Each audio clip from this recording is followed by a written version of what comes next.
Assalamualaikum warahmatullahi wabarakatuh. Perkenalkan, nama saya Muhammad Imakbari. Saya dari kelas 3A1. Di sini saya akan menjelaskan tentang memahami prediksi keberangkutan. Saya dari kelompok 10 dengan anggotanya Pasca Apriani dan juga Kaula Irmawati. Saya akan jelaskan yang pertama. Di sini ada analisis kebangkrutan. Analisis kebangkrutan adalah analisis untuk memperoleh tanda-tanda awal tentang kebangkrutan, kegagalan atau kesulitan keuangan atau failure. Dan kebangkrutan atau bankruptcy merupakan istilah untuk perusahaan yang mengalami kesulitan keuangan. Berdasarkan Undang-Undang Nomor 4 Tahun 1998 mengartikan kebangkrutan sebagai suatu situasi yang dinyatakan valid oleh keputusan pengadilan. Yang kedua, di sini ada penyebab kebangkrutan. Di sini ada dua faktor. Faktor yang pertama yaitu faktor internal. Adanya manajemen yang tidak baik, tidak efisien. Dua, tidak seimbang antara jumlah modal perusahaan dengan jumlah hutang piutangnya. Yang ketiga, sumber daya secara keseluruhan tidak memadai. Faktor eksternal.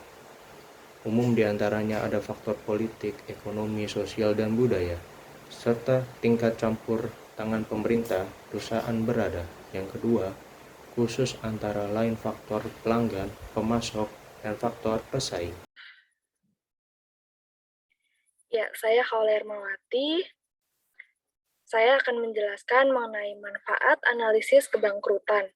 Yang pertama ada dari pihak pemerintah, di mana mengawasi jalannya usaha yang berada di bawah pengawasan pemerintah dan segera mungkin mengantisipasi kebangkrutan usaha.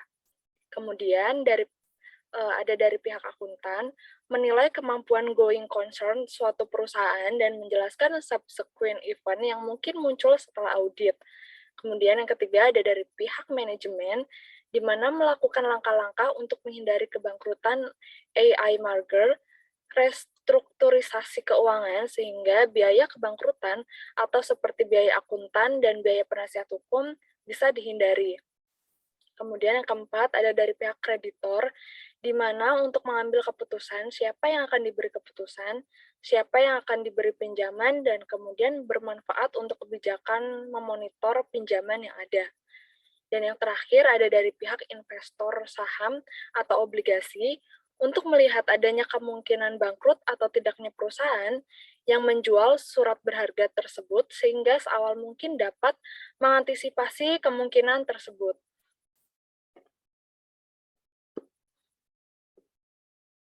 Dan kemudian di sini ada alternatif perbaikan kesulitan keuangan. Di sini ada dua. Yang pertama ada pemecahan masalah secara informal dilakukan jika masalah belum begitu parah atau masalah perusahaan yang hanya bersifat sementara, sedang prospek masa depan masih bagus. Di sini ada melakukan perpanjangan extension, yaitu memperpanjang masa jatuh tempo hutang-hutang. Kemudian ada melakukan komposisi atau composition, yaitu mengurangi besarnya tagihan, misal klaim hutang diturunkan menjadi 70%. Dan yang kedua, ada pemecahan masalah secara formal dilakukan jika masalah sudah parah. Di sini ada melakukan reorganisasi dengan merubah struktur modal sekarang menjadi struktur modal yang layak, atau dilakukan bila nilai perusahaan diteruskan atau nilai perusahaan dilikuidasi.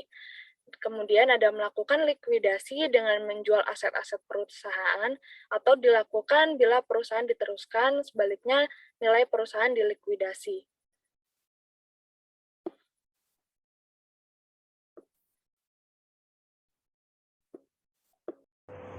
Krisis moneter dan krisis debangkrutan.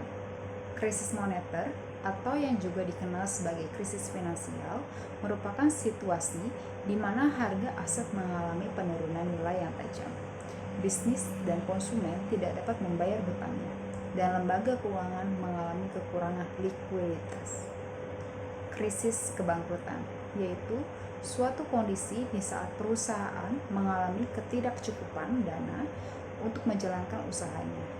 Kebangkrutan juga dikenal dengan ketidakpastian mengenai kemampuan atas suatu perusahaan untuk melanjutkan kegiatan operasinya jika kondisi keuangan yang dimiliki mengalami penurunan. Kesimpulan, kebangkrutan adalah di mana adanya manajemen yang tidak baik dan tidak efisien dalam menangani piutang. Secara keseluruhan akan menyebabkan pemasukan yang sedikit dan semakin lama perusahaan tersebut akan semakin bangkrut. Karena adanya faktor yang menyebabkan perusahaan itu akan kehilangan daya saing. Saran, perusahaan harus dapat membayar hutang tersebut dan mencari investor baru. Perusahaan harus bangkit kembali agar mempunyai daya saing dan dapat lagi membangun perusahaan tersebut.